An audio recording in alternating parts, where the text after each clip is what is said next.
Good Friday afternoon to you, 4 o'clock time for Sports4CLE. Hope your weekend is off to a great start. Thanks for joining us. Browns getting ready for that final preseason game in Kansas City against the Chiefs. 1 o'clock kickoff tomorrow at Arrowhead Stadium.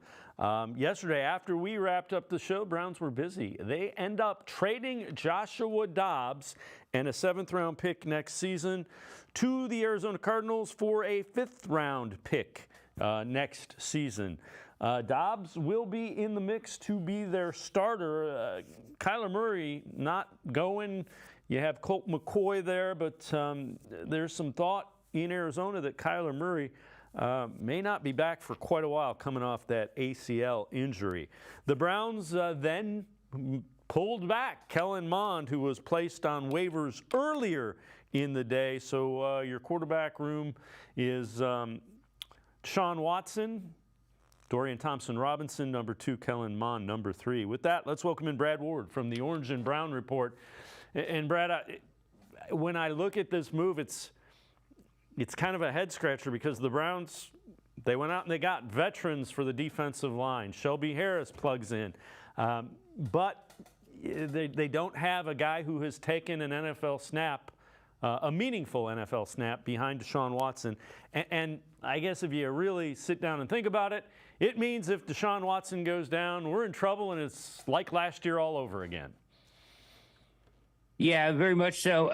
It's actually very impressive. DTR wins that job. I mean, that's how I look at it, right? Like the fact that they felt that they were comfortable trading Dobbs away means that, you know, what we've been seeing in the preseason has probably been echoed in practice, right? And they feel strong about him. I think that it's interesting with this new quarterback rule, which, you know, with the emergency quarterback rule, you do have to carry that quarterback on the 53 if you want him to be available. I don't think the Browns will carry 3. I think they'll probably just carry, and a lot of teams will probably do this. They'll probably just carry Watson and DTR. And I think that rule's more of maybe geared for the playoffs, right? You know, when you get in the playoffs, maybe you elevate Mond to the 53, and then you have that break in case of emergency. And I'm not so sure, while we're talking about Kellen Mond, I'm not so sure that Mond is a lock to be the 3rd guy. Like, I think there is a scenario where they find somebody they like more as their practice squad or emergency quarterback after cut downs, which is going to be wild this year, obviously, as cut downs are different, and there's going to be about 1,000 players available at one time after final cuts. So it should be interesting. They keep Mond for the moment, but will they keep him through and through? I don't know. Yeah, it's going to be interesting to see. Do they get somebody who has played meaningful NFL snap? A guy that comes to mind, heck, Nick Mullins. If Nick Mullins ends up floating out there, you're not looking for necessarily a solution. You're looking for a stopgap. But having said that, I'm not in any way diminishing what Dorian Thompson-Robinson has done. I like what I've seen. I just don't know if I like it when I have to win a regular season game. Yeah, no, you're right. It's if thrown into duty, you're putting a lot of faith in a rookie, right? And but that's the way they want to roll with it. And you know, the one thing it does do, the benefit of it is it does open up a roster spot in the immediate, right? So where you are looking at other positions and trying to figure out how this 53 is going to shape up, it does open up a spot there if they're just going to carry the 2, right? If you don't need to carry Dobbs anymore. But I agree with you. It is a little throwing caution to the wind in a situation where they really don't have that much margin for error. Yeah, and I get it, though. Josh Dobbs, for, in essence, a 5th-round pick, that's pretty good value for a guy that was competing to be 2nd, 3rd quarterback. You wrote an article for the Orange and Brown Report. Kevin Stefanski is doing things a bit differently this year, and you titled it "Things I Think You Know About the Browns." Again, we're talking with Brad Ward from the Orange and Brown Report. Kevin Stefanski doing things a bit differently, and also the addition of Jordan Wilkins, running back, who we haven't seen but was working out with the ones, so we might see him against Chiefs. Take us through that and what you came to with that article. Yeah, Kevin, it feels like he realizes the situation he's in, that his seat is a little bit warm and that they need results, obviously, right? So I think you can look at the off season program. Very limited exposure to the fan base and the public, right? Very minimal sessions open to the fans. The Greenbrier experience, the trip to Philly, all that stuff is, not the trip to Philly, but the Greenbrier mainly is a different approach for him, right? Trying something different, trying something to, galvanize his team and create as he said, I think he said an authentic brotherhood. So, I think that it's good. I think that some other things I noticed is he's been a little bit more open with the press, as he's usually very closed off, and he doesn't give away. He's never going to give away critical information, right? But he has been a little more open, and you notice in the offseason he did a couple podcasts that I think that's pretty kind of outside of what Stefanski would normally do. And I think that there's kind of a calculated reasoning for a lot of this stuff is that, hey, he needs to have some good exposure, for his kind of approval rating around the NFL and around Cleveland. And he needs immediate results this year. And the way that this schedule is set up, they have to be ready to play week one. Like they get off to a slow start, they're in trouble, right? So I think the way that he has operated this offseason has been intentionally different because things are different for him. And Wilkins, what do you think about the addition of Wilkins? Is that a guy you could see earning that RB3 spot? I do, actually. I think that he is the most likely on the roster now to get that. This is the guy that was the backup running for Indy for 3 years and did a really good job at it, actually. He catches the ball well out of the backfield. He runs hard. He has good vision. And he's a dependable pass protection guy. Felton has had a terrific, in my opinion, preseason and in camp, and has a really good camp, but he can't pass protect. Therefore, he's a liability, and I think it's going to cost him a roster spot potentially. But Wilkins comes in as a veteran, and he's been getting reps with the ones, as you mentioned, this week in practice. So I think now they did work out a guy, Kylan Hill, this week, which means that they're not really all that satisfied, I don't think, if they're still working out running backs. Or maybe they're just doing their due diligence, but it kind of points to that maybe they're still, turning over rocks potentially for that running back 3, and maybe he isn't on the roster. Running back 3 isn't, but if he is, I think it's Wilkins.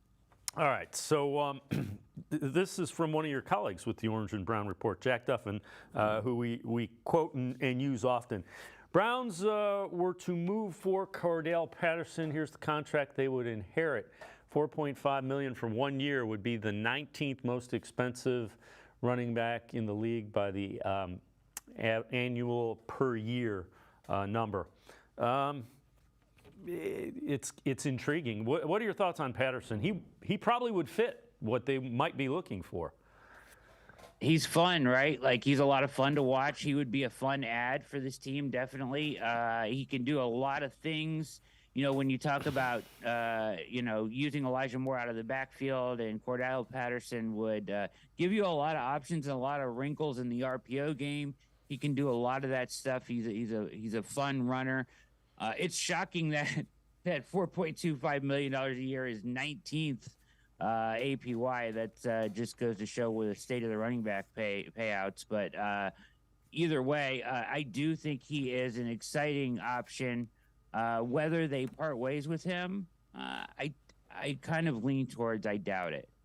Yeah, they're again, $4.25 million for a guy that can be productive at running back. I understand your thinking there. All right, before we go to break, let's head to the voicemail of Truth and Reason for the first time today. Hi, Dave. Hey, hi, guys. This is Danielle. Hey, thinking about the whole Cade York situation still, I understand that everyone wants to allow him to give him a chance and all that. I think we should also consider bringing in Mason Crosby. He would be really cheap. What do you guys think about that? I think it's a good choice to trade Dobbs to the Cardinals. I think DTR is really good potential for the second quarterback as well. And what do you guys think about Butterfingers Anthony Schwartz getting traded to New York Jets? I think it's time to cut ties. He just hasn't showed anything. He's had 3 years to prove himself. So you think they're going to bring in any other positions like on defense or offense? What do you guys think? Thanks, guys. I love your show. Go Brownies. Bye. As always, appreciate all the voicemails. Brad, I wouldn't be surprised if they bring some. They're going to be looking at, we mentioned there's almost 1,000 free agents that are going to happen between now and Tuesday sometime, cutdown day.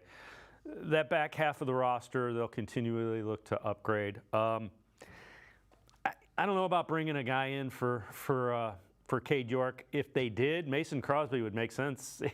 He's used to kicking in bad weather. It doesn't get much worse than Green Bay.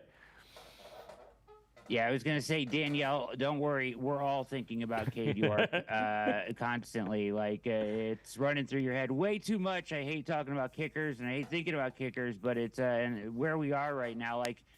Dave, I don't know if he goes out and goes 4 for 4 on Saturday, if I'm going to feel any better about him going into week 1. So that's just kind of where we are. I don't know. I just don't think the Browns have – I'm kind of in the boat of that the Browns don't have the luxury of really waiting for him to figure this out. And guys do figure it out sometimes in different locations and different scenery. And they get a fresh start someplace else, and it works out. It's just kind of the way that the kicker game goes. But if you're the Browns in 2023, you don't have that luxury to wait him out, in my opinion. I think you need to get somebody in here that you feel good about going into week 1. You can't wait till he loses you a game to do it. And I feel like that's kind of the approach they're taking, which I disagree with. Yeah, that does concern me. And the problem is it's not that he's not making kicks in practice. He's making them in practice. No. He's missing them in games, so that even the practice squad doesn't necessarily help him because you're not going to be putting them out in the game situations. Brad Ward from the Orange and Brown Report and I are going to step aside, take a quick time out on the side of the break. We'll head back to the voicemail of Truth and Reason. We continue talking Browns on Sports for CLE. The Ohio Lottery Partners in Education program recognizes role model students and teachers from across Ohio. Nominations can now be done completely online. To nominate a deserving teacher or student, go to ohiolottery.com. In the About section, find Partners in Education. There you will find links to the nomination forms. Students kindergarten through 12th grade can be academic all-stars. Teachers can be honored as a Teacher of the Month. The Ohio Lottery Partners in Education, where stars shine.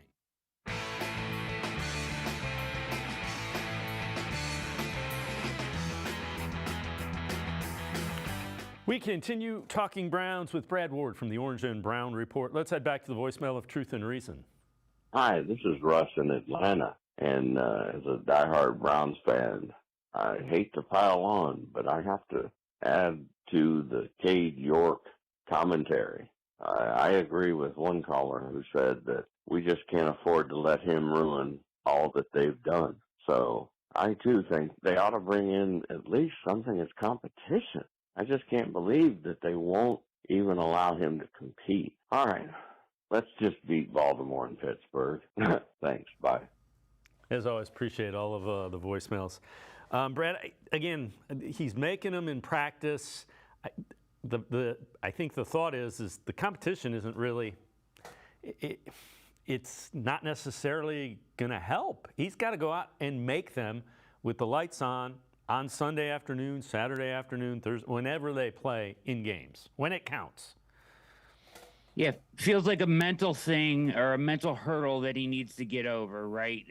His history of kicking, he stripes him down the middle. He's been dealing with a lot of these kicks kind of just veering right, left. It almost doesn't know where he doesn't know where it's going, right? And he needs to sort that out. And you can knock as many through in practice as you want. It's a completely different scenario in the game. So until we see him knocking them through in the game at a consistent basis, I'm not going to feel all that calm and great about the situation at kicker. So.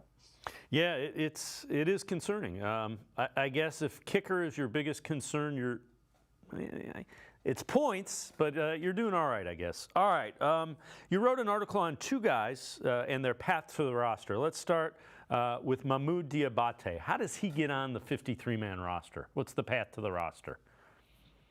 I think he's there, Dave. I think he's on. I don't think they have an option. Anthony Walker, Taki, JOK are your kind of starters, right? But, Walk, and Taki are both coming off season-ending injuries, and they're kind of been really easing them back in. We haven't seen them out there playing in the preseason at all because of those injuries and the rehab. I worry about that, right? I don't know when Taki is going to be back or healthy. I don't know if he'll be ready week 1. It looks like Walker at least is planning to play week 1. But after that, your depth is really kind of non-existent. You have Tony Fields, who I think probably will make the team. You have a couple guys that were brought in for special teams, Jordan Kanasic, and of course, Matthew Adams, who's been hurt most of camp. But they're really kind of thin at linebacker. And Diabate is a guy that has played well enough, and they gave guaranteed money to as a priority undrafted free agent that I think gives them a little bit of depth. I feel like he would almost be their fourth guy right now in that room. So for me, he's a lock, Dave. Let's talk a little bit about Austin Watkins. That's the wide receiver, came in after the USFL season, has flashed he's looked really good. How does he get on to the 53? Man, it's almost not even fair to him. He's been so good, amazing. Looks like an NFL wide receiver in every aspect. But the Browns seem to be, if you read the tea leaves a little bit from this week and the work they're giving Jakeem Grant with the ones, it feels like they want Grant on the roster. I kind of disagree with this. I'm not all in on having a return specialist out there. Necessarily or a need for a return specialist. I would rather have Watkins on the roster. Now, there is the potential that they keep 7 and both make the team, Dave. So I think that's certainly an option. I'm going to be a little bit upset if Watkins does not make this roster, but it does feel like from the Browns' perspective, they have Grant ahead of him right now, or treating Grant as a higher priority than Watkins right now. So it'll be interesting to see how this whole thing shakes out. Yeah, and I've been saying keep your eye on special teams. If Watkins finds a way onto like a punt coverage, kick coverage team, they're looking for a reason to keep him on the 53-man roster. Before we go to break, Mike Clay has the 32-team NFL betting props playbook for 2023. So they have the Browns. Their win total is 9.5. And he says the Browns should go over 9.5. Browns are really good on paper, so even in the extremely tough AFC, this is a bet on pure roster talent. Cleveland's prized with 11 wins in 2020. This team is even better, so double-digit victories well within reach. Again, that you can say it with all teams. Assuming health, if they don't win 10, 11, 12 games, it would be a huge disappointment. Yeah, the amount of assets invested in this roster, cash spent by Andrew Berry, draft picks, put in, they've kind of pushed their chips into the middle. This feels like an all-in movement as the window is open for them. They believe that, I believe, internally, and that's why they've spent the resources they've spent.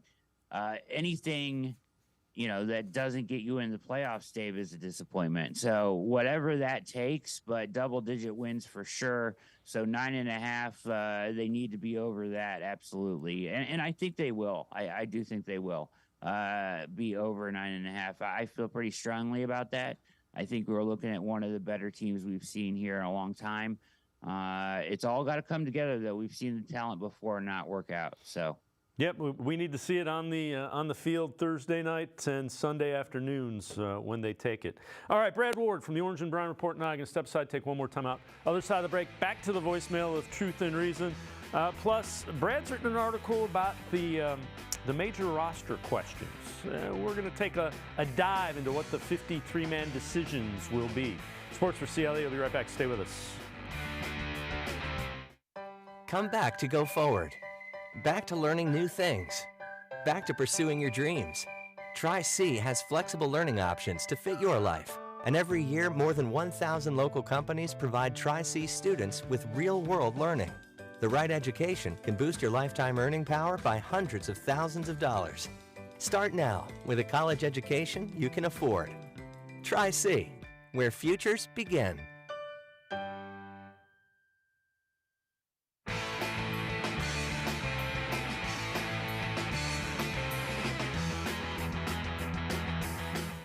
We continue talking Browns with Brad Ward from the Orange and Brown Report. Let's head back to the voicemail of Truth and Reason.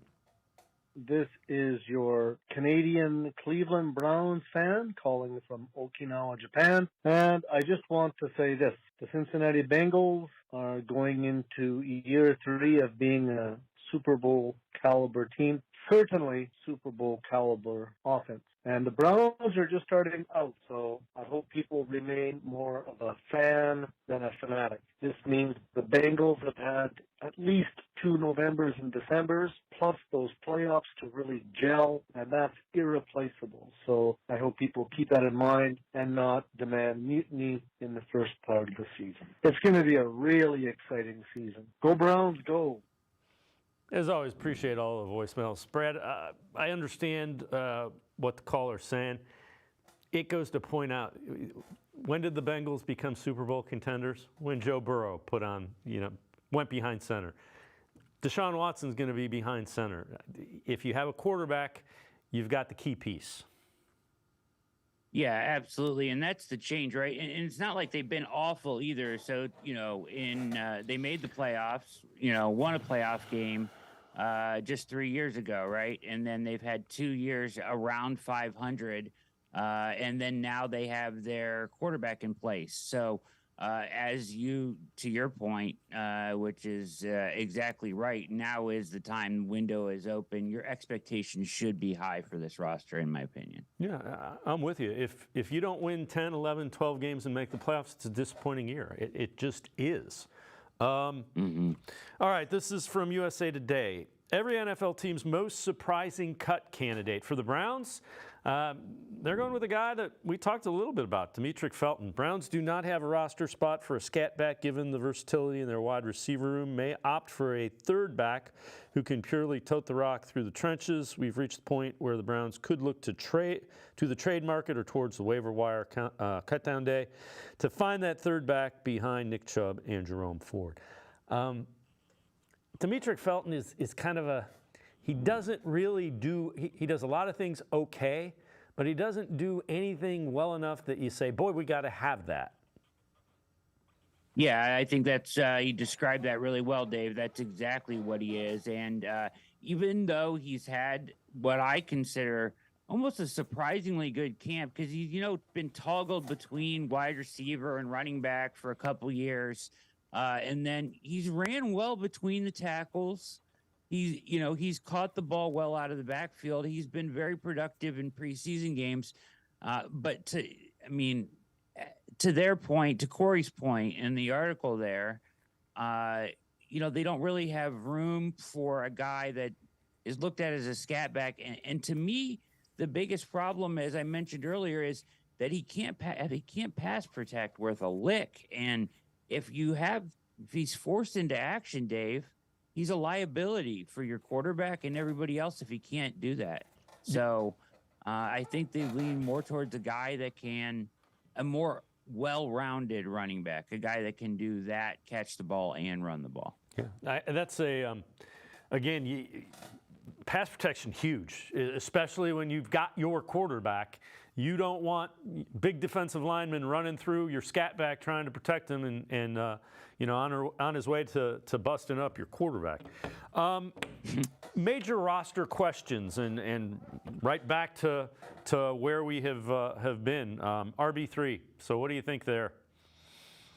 Yeah, so it's Felton, Kelly, Wilkins, or elsewhere, and I think we're looking at Wilkins or elsewhere at this point. I know Wilkins hasn't seen as much time as Kelly and Felton, but I just have this feeling that when they brought him in, the reps that he's gotten this week with the ones and his experience make him the guy if they go within the roster. Now, if they find a better option on cut down day, I think there's a possibility that RB3 is not on this roster yet. But if he is, I think it's Wilkins. Yeah, and it makes sense. So, you know, there are teams that have running back rooms like the Browns wide receiver room where they just got too many to fit on the 53-man roster, and you want to go and try to find one from there.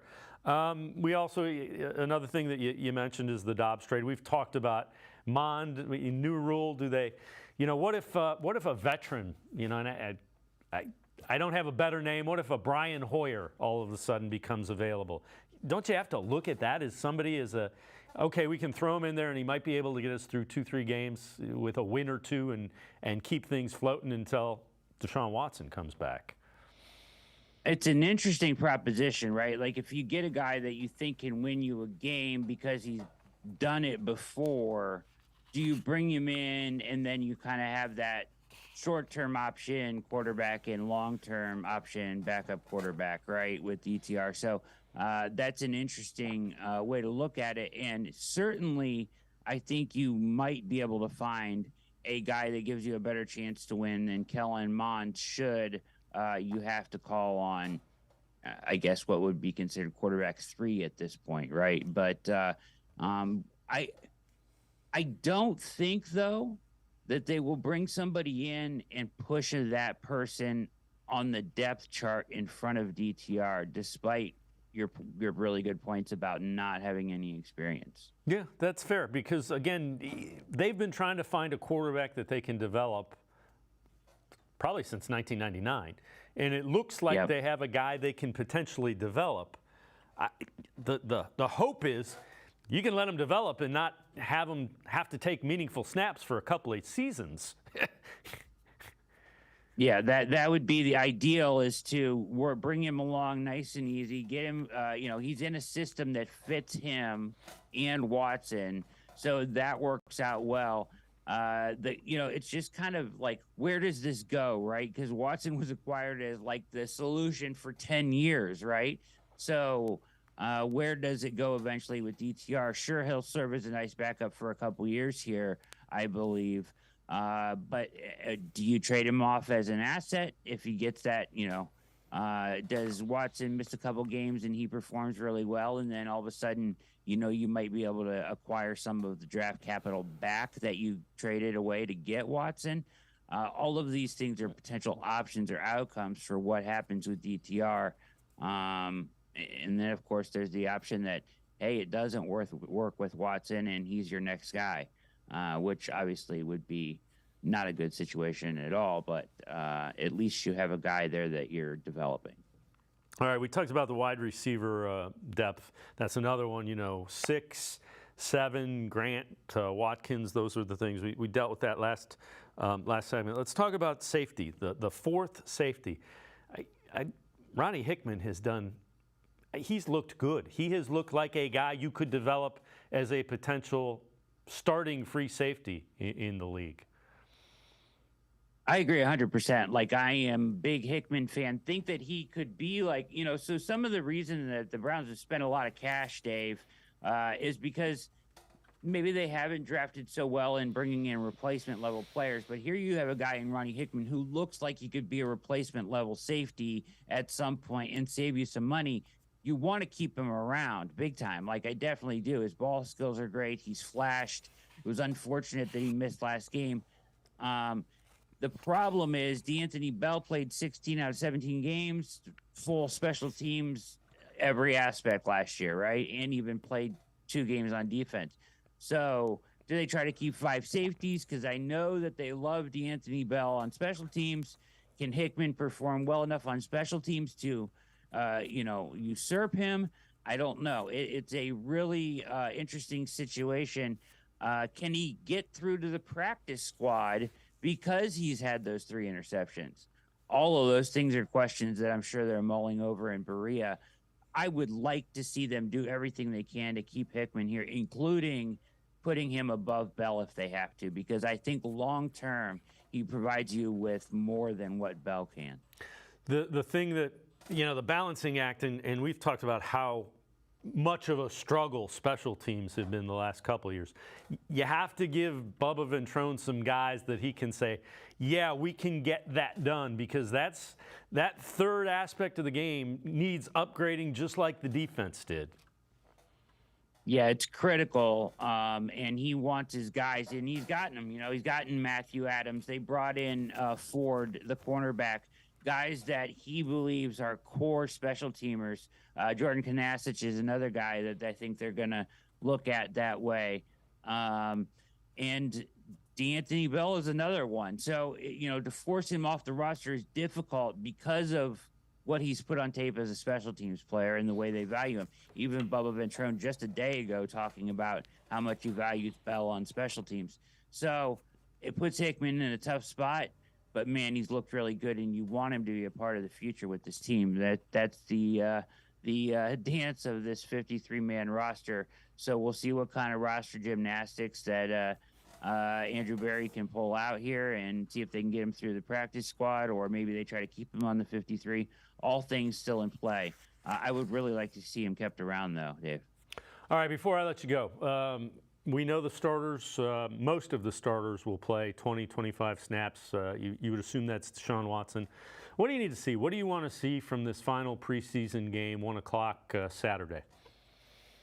I want to see him push the ball down the field a little bit, right? So we saw them have a nice, successful drive in his other outing in the preseason, but I would like to see them give him a chance to drop back in the pocket and throw it down the field a little bit, right? If he can make a couple completions that way, look comfortable in and out of the huddle again, and move the ball, 2 drives is enough for me. I'd like to see one of those end up in points, and I would be happy. Yep. Again, put him in bubble wrapping. Let's go to week 1. yeah, big time bubble. Put him in popcorn and everything. I want him to look even more in command of the. He looked in command of the offense when we saw him against Washington. That's going to be a huge part of this. He has to feel like this is my offense. He was real effective in Houston with the Texans when he did that. I want to see more of that. I agree. Yeah, I think he feels that way. When he's talked about it, in front of the press, in the little press scrums after practice and stuff, he has, kind of talked about, that he has an open door policy, and he has Stefanski's ear in about everything that they're running. So I really do think that Kevin is leaning into what Watson does best and what he wants. And he's going to want what he's comfortable with. So I am excited to see more than even Saturday what this offense looks like week 1, because they're not showing us a lot, right? They're going to show us the basics, the vanilla stuff, and they're purposefully, because of that big game week 1, going to keep things extremely, extremely baseline. But as far as Saturday goes, let's see him drop back in the pocket, complete some downfield passes, look good, like you said, in command of this offense, and then get him out of there, because, they're already getting ready for Cincinnati this week. So it's a monster game. Brad Ward, Orange and Brown Report, as always. Great stuff. Appreciate the time and the insight. Thanks very much, Brad. You are the best, Dave. Thanks for having me. Brad Ward, make sure you check him out. Always really good stuff. Orange and Brown Reports. Sports4CLE will continue. We'll step aside, take a quick timeout. We will be right back talking more Browns. Stay with us. Come back to go forward. Back to learning new things. Back to pursuing your dreams. Tri-C has flexible learning options to fit your life. And every year, more than 1,000 local companies provide Tri-C students with real-world learning. The right education can boost your lifetime earning power by hundreds of thousands of dollars. Start now with a college education you can afford. Tri-C, where futures begin.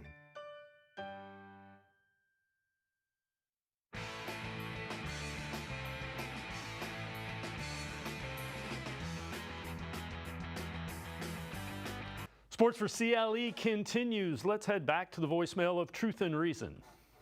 Hey guys, as for getting down to the 53-man roster, should a GM not only try to get the best team structure compiled, but play some keep away from other teams as part of their calculus? Handing the Ravens a talent who can rush the passer like Mohamed Diabate could be a mistake when they need pass rush help. Or wide receiver Austin Watkins, who catches everything. Say he bolsters the Bengals or Steelers wide receiver room. Now that would hurt. What do you know about Andrew Berry's preferences on this? Go Browns! As always, appreciate all the voicemails. Well, I am obviously not a GM in any way, shape, or form, but let's welcome in former GM, three-time Super Bowl winner, Michael Lombardi to the show. So, Michael, you've been through a number of these cut-down days. What goes into those decisions? Well, you have two lists, right? So you can keep 53 players on your team, and you also have an additional 10 players you can keep on practice. And then you have a sense of what players you think you can get through to the practice squad and what players you don't think you could. As the caller cited, both those two young players, everybody's looking at them, whether it's the Steelers, the Ravens, or the Bengals. But there's other teams looking. So Andrew Berry's smart enough to understand that, look, I'm going to protect this guy. He's got value. I'll carry him on the 53. And I may put somebody else on the practice squad who I know won't get claimed by another team. You try to always protect your best young players on the 53 because remember, you can't dress all 53. So does it really matter if you're on the practice squad or if you're on the roster if you're not going to dress? No, the answer to that is no. So those last 12, 13 spots are really for managing the roster so you don't lose any good players. We're talking with Michael Lombardi, former general manager, also host of the Lombardi Line on VSiN, host of the GM Shuffle podcast. You also have a book coming out, Football Done Right, coming out September 5th. Tell us what's going to be in that book. Well, this book kind of covers the NFL in complete history of the NFL, starting with the great Paul Brown, the former Cleveland Browns coach who started the franchise. I talk a lot about the coaching trees and what goes into those coaching trees, the 5 fundamental coaching trees in the National Football League, starting with Paul Brown, then going to Sid Gilman when he was at Ohio State, Army, and then when he went to the Chargers, the great Clark Shaughnessy, who's not in the Hall of Fame, but we would not have the forward pass if it wasn't for Clark Shaughnessy, and then Earl Red Blake up at Army, but one at Dartmouth. And he really modeled a lot of the great coaches in the league, starting with Vince Lombardi, Al Davis, even Sid Gilman, and then the great Bill Walsh, which developed the West Coast offense when he was in Cincinnati. So those 5 trees, I talk about the coaches. I also put a criteria for what it takes to get into the Hall of Fame. A lot of people talk about Art Modell should not be in the Hall of Fame because he moved the team from Cleveland to Baltimore. Well, Art Modell fired Marty Schottenheimer. He fired Paul Brown, and he fired Bill Belichick. Those are 3 of the winningest coaches in NFL history. That doesn't put you in the Hall of Fame if you do that. So I go into the coaching and the criteria, talk about television, talk about the draft, talk about how to make trades, talk about the elements of trades, and then I rank the top 100 players of all time. Again, that is the Football Done Right, and it's available September 5th. Check it out wherever you can get your books. You mentioned coaching trees. A guy that's coming into Cleveland, taking over the defense, Jim Schwartz. You know him well. What are we getting with Jim Schwartz? What's that defense going to look like? And how confident are you that Jim Schwartz can turn what was a weakness for the Browns a season ago into a strength? Well, one thing about Jim, I've known Jim a long time. I have tremendous respect for him, starting when he was with us in Cleveland to when he became the head coach of the Lions and won a Super Bowl with the Eagles. They will stop the run. It'll be different than the Browns defense last year. Schwartz has always been a guy that's been able to make the offense play one-dimensional. Play those wide 9 techniques, force the run, take away the run, make it challenging to run the football on him, and then rush the passer with guys that can come in off the edge, which the Browns certainly have. And they'll be able to do that effectively. So I think he's going to make a huge difference. I think Bubba Ventrone, their special teams coach who they just brought in, I think he's going to make a huge difference too. I think those are the 2 areas the Browns really can improve on. This team, there's really no excuses. I go back to, I think 34 years ago, December 23rd, Kevin Mack scored a touchdown in the Astrodome against the Houston Oilers. and we won the AFC Central then, it was called. That's the last time the Browns have finished ahead of the Pittsburgh Steelers in the Central or the North. I think they have a great opportunity to do that this year. They're a team, there's no excuses. Their quarterback has to play better than he did last year. Their offense is good. Their offensive line's outstanding. They've got skill players, and they've got one of the best running backs in all of football in Nick Chubb. And then their defense with Schwartz, I think, is going to make a huge difference.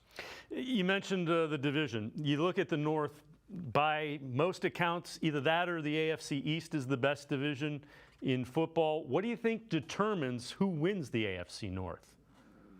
The team that has the most mental toughness and win close games. I mean, I think that's what it's going to come down to. You know, the Browns have had an opportunity to win a lot of close games last year. They couldn't do it. You know, they did some things that I don't necessarily agree with, it being overly aggressive on fourth down. I think they have to cure that. They've got to give themselves a chance. But more than anything, they need to win those close games. They're going to have Cade York have a great year. So far, that hasn't been the case. He needs to kick the ball really well to help them win those close games. But every team that wins a championship has elite mental toughness. Elite mental toughness. That's what the Browns need to get. You mentioned Cade York. Again, you've been in a number of front offices. You've been a general manager. When you have a guy that you invested a fourth-round draft pick on, as far as a kicker goes, at what point, how do you weigh, we gotta put our trust in him, or we got to move on from him? Yeah, well, look, the three of the best kickers in the league were draft choices, and they got cut by their teams that wanted them, right? You know, Jake Elliott was cut by the Carolina Panthers. I mean, you know, Dan Carlson was cut by the Vikings. You know, Harrison Buckner, I think he was cut by another. I mean, everybody, you know, you go through, you have to be patient. I can remember in '91 when we had Matt Stover in Cleveland, and in the first two games of that year, we struggled. He struggled. We played Cincinnati at the old stadium, and Stover made two big kicks and got him over the hump. And that kind of gave him the confidence that he could do it. I think that's what York's got to do. He's got to regain his confidence. The other thing, so yesterday the Browns trade Joshua Dobbs, a seventh-round pick, for a fifth-round draft choice in 2024.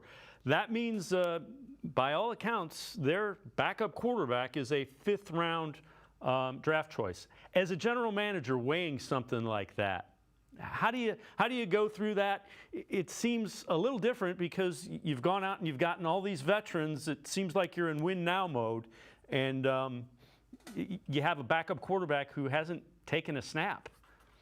Yeah.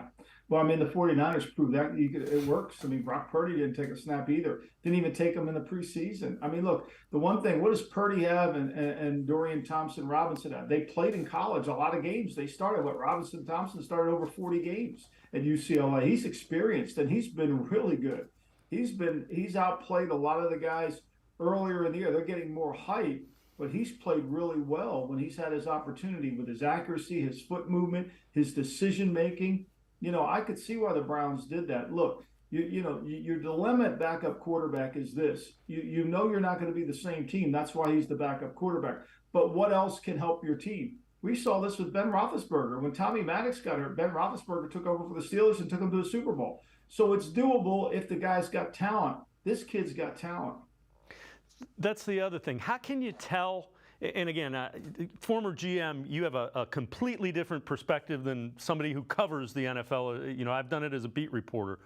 At what point and what do you look for to know this can transfer from preseason, where things are kind of vanilla, and into the regular season where it speeds up and things get a little bit more complicated and gray? Yeah, that's a fair question, and I think you have to rely on past performance. He's played against great teams. You know, UCLA's played against, I know the Pac-12 is not known for their defense, but that experience matters. The speed of the game is certainly going to pick up. But can he adjust to the game? I think he can. And I don't think this is a fluke. I think he's been mature. I think the fact he went in the fifth round probably was the bigger mistake. You know, if he'd gone in the second round, we'd all be talking more glowingly about him. But when you look at him as a player compared to some of the other guys, I mean, Aiden O'Connell's the same thing at the Raiders. You know, start a lot of games for Purdue, played really well, but didn't go early in the draft because sometimes these quarterbacks, there's something wrong that they get pushed down. And I don't think that's certainly fair. This kid's really good. And I think he's somebody I could see why the Browns, picked him. I thought he was underdrafted. He should have been drafted earlier based on his play, which was inconsistent at UCLA, but it was flashed with a lot of production. I mean, look, Anthony Richardson was ultimately inconsistent at Indianapolis. His just elite skills got him drafted the 4th pick overall. When you look at the Browns roster, is there somebody that you think could really pop or take a step forward that might be getting a little overlooked under the radar, if you will? Well, I think they're really good on defense. I mean, they should be good on defense. Their secondary, Martin Emerson's a really good 3rd corner. I mean, Denzel Ward's a really good corner there. I think Newsom's got to step up and have a big year, 1st-round pick out of Wake Forest. I think that the defensive players have to play to the highest level. And I think one of the things you have to understand about football, especially defensive football today, the way the game is, the most important stat in all of football is first half point differential. What does that mean? That means how many points do you score in the first half? How many points do you give up? The Eagles last year and the Chiefs were the 2 best teams in that category. They both went to the Super Bowl. Typically, when you're good in that category, especially 1, 2, 3, or 4, you'll go to a Super Bowl because you're playing from in front all the time. You're always playing with the lead. And if the Browns can play with the lead and utilize Garrett as a rusher, Smith as a rusher, their speed on defense, I think they have a hell of a chance. Now, they got to prove they're physically and mentally tough, which is always the concern. Can they win those close games? We'll find out. Talking to Mike Lombardi, host of the Lombardi Line on VSiN, as well as host of the GM Shuffle podcast. Michael, before I let you go, Deshaun Watson, what are the chances he gets back to top 10, top tier of quarterbacks? And what makes you think he can or can't? Well, I mean, look, we've seen it before, right? I mean, he's done it before. He was rusty last year. He was horrible. He knows that. He's embarrassed by the way he played. But it just shows you football's a game of rhythm and timing. And you just can't leave football for a year and come back and just pick it back up. I mean, this has happened to a lot of players. I think he'll certainly improve. I think there's no question he'll have a better season. He has to. His foot movement, his ability to make plays. They've got a really good offensive line, and he just has to be the point guard. He just has to deliver the ball in the right spots to let Cooper, to let Peoples-Jones, those guys, Elijah Moore, make the plays. Give it to Nick Chubb and Njoku. Let those guys make the plays that they need to make. This is a talented team that can really rise if he plays within himself. I fully expect him to play his best football this year. Michael Lombardi, thank you so much for the time. Appreciate it very much. Thank you. Michael Lombardi, make sure you check him out. You can catch him the Lombardi Line on VSiN. He's host of the GM Shuffle podcast. You can also get Football Done Right, his book coming out September 5th. Get it wherever you get your books. We're going to step aside, take a quick timeout. Other side of the break, we take a film analysis video breakdown of Austin Watkins. Sports4CLE, will be right back. Stay with us. The Ohio Lottery Partners in Education program recognizes role model students and teachers from across Ohio. Nominations can now be done completely online. To nominate a deserving teacher or student, go to ohiolottery.com. In the About section, find Partners in Education. There you will find links to the nomination forms. Students kindergarten through 12th grade can be academic all-stars. Teachers can be honored as a Teacher of the Month. The Ohio Lottery Partners in Education, where stars shine.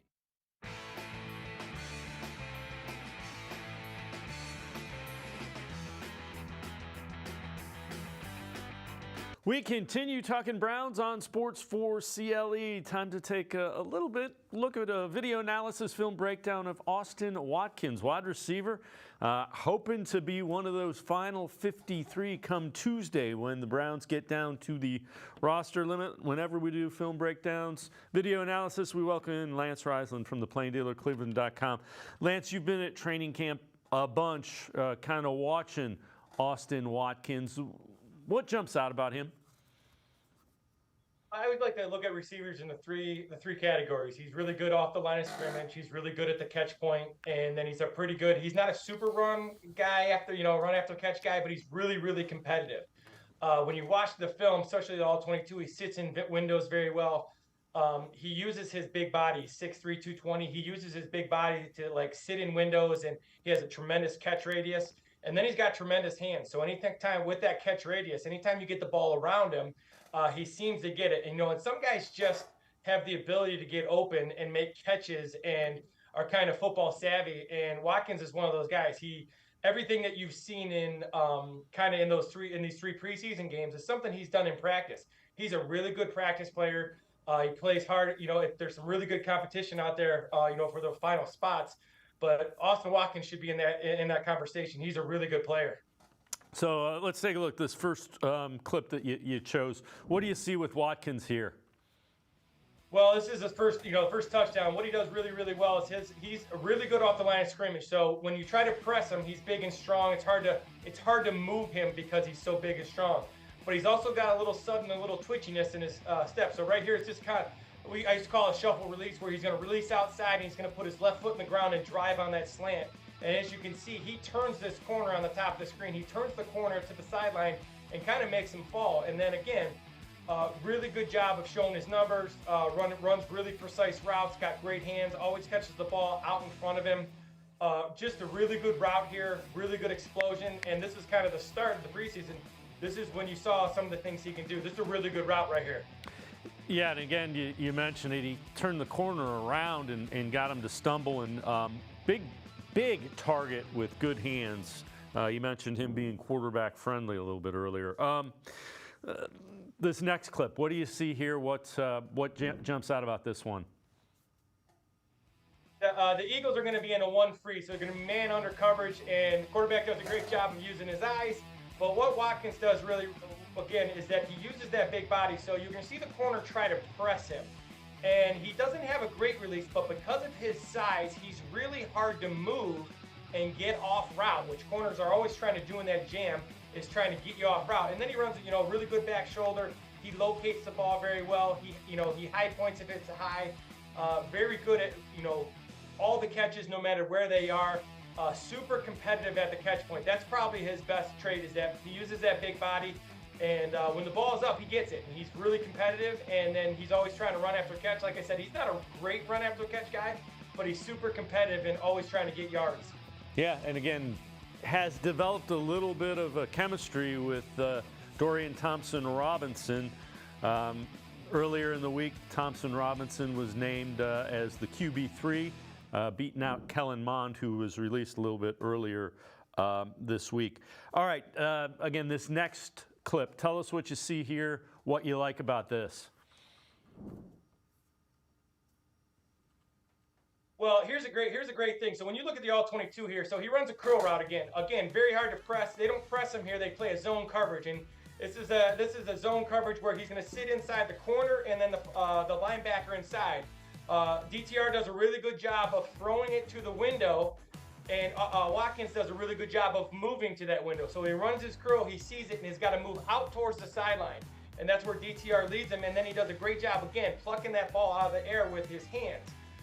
Just a really big target. This is a great example of that catch radius I was talking about. That big, long body at 6'3" allows him to have allows the quarterback to put it in an area, especially away from defenders, and he can go get it. So this is, again, really good route, moves to the open area.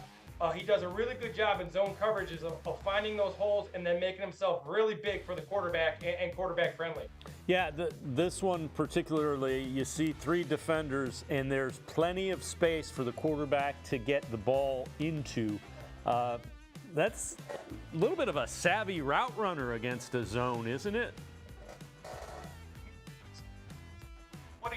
What he often does too is that he'll run slants and he'll run some other routes, and he doesn't run into coverage, which a lot of young receivers do. I heard Coach Stefanski talk about the reps he got from the USFL, and he's had these game speed reps. Now, obviously, that league is not good in the NFL, but he's been working at a high speed and seeing all kinds of coverages for a while now, and you can see it in his route running. He's a very mature route runner. He understands. I think he does a really good job of understanding leverage, meaning what does the defender have to cover, and what areas do it have to cover, and where is the weakness? And he does a great job. And right here, this is a great job by both the quarterback and the receiver, two young guys, understanding where that weakness is. And then again, he's got huge hands. He does this all practice, where he's just plucking the ball with one or two hands out of the air. Really impressive. Yeah, the one thing is, and we've mentioned it, he's got the big prototypical, X-receiver, if you want to call him that, body where he can make those plays. This next clip, take us through what you like about this, what this shows. Well, again, really hard to press. So you're going to see, again, Eagles are in that man coverage. The cornerback wants to reroute him to the outside, but you can see he gets a vertical release, kind of stutter here, kind of a stop and go here. And what happens, because of his size, he uses his body very well. He kind of gets that left arm and gets it engaged, we like to say. So he gets it engaged, and then he doesn't allow the corner to push him out of bounds. And that's because of his size of 210 pounds. And then again, this is kind of just his ability to find the football at the catch point. He's got the safety coming over top. Again, the quarterback does a good job of keeping the safety in the middle of the field as long as he can, and then he throws a really, really good ball.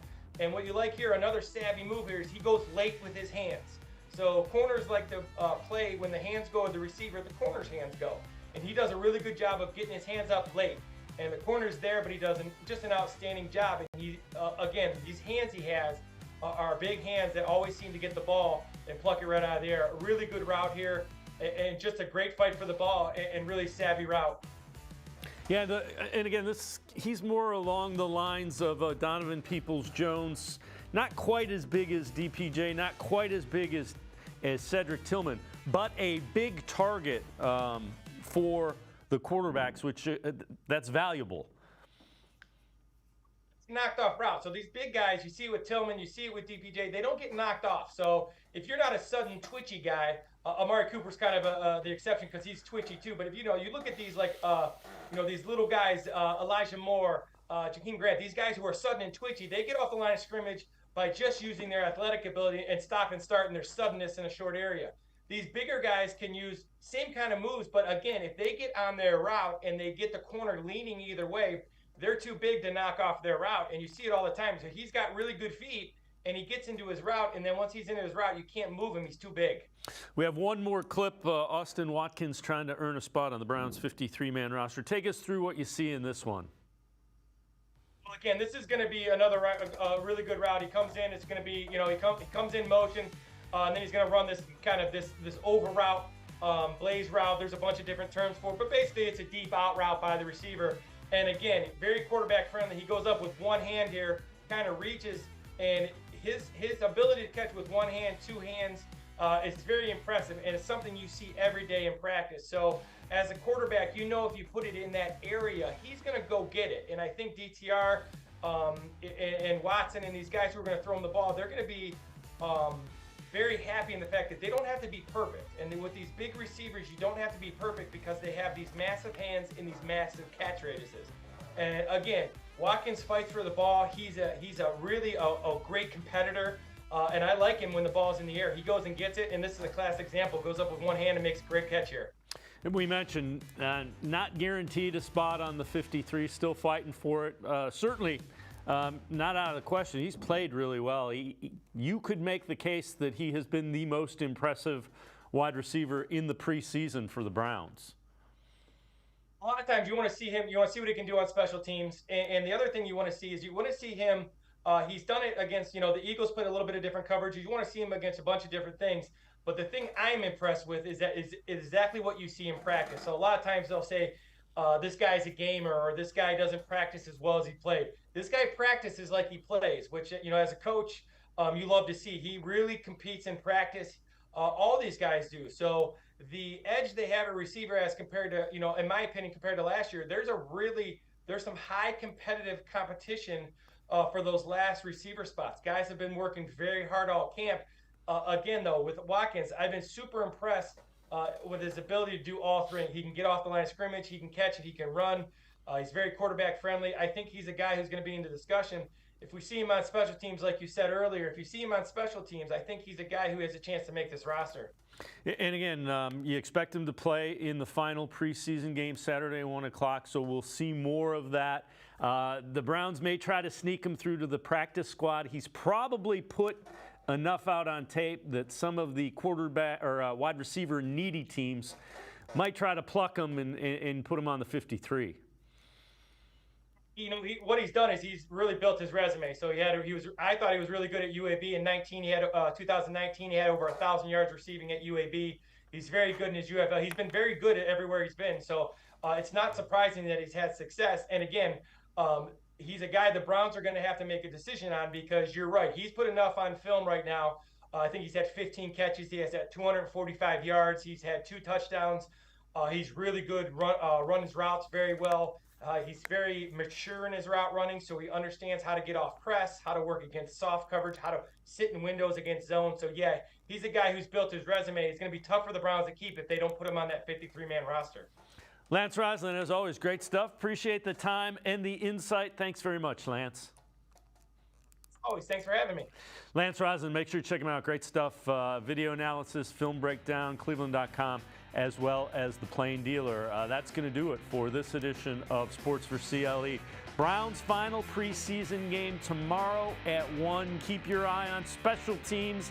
Guys like Diabate, Watkins, if they're playing there early, they're looking for a reason to put them on the 53-man roster. We will see you Monday at 4 on Sports4CLE. Have a great weekend, everybody.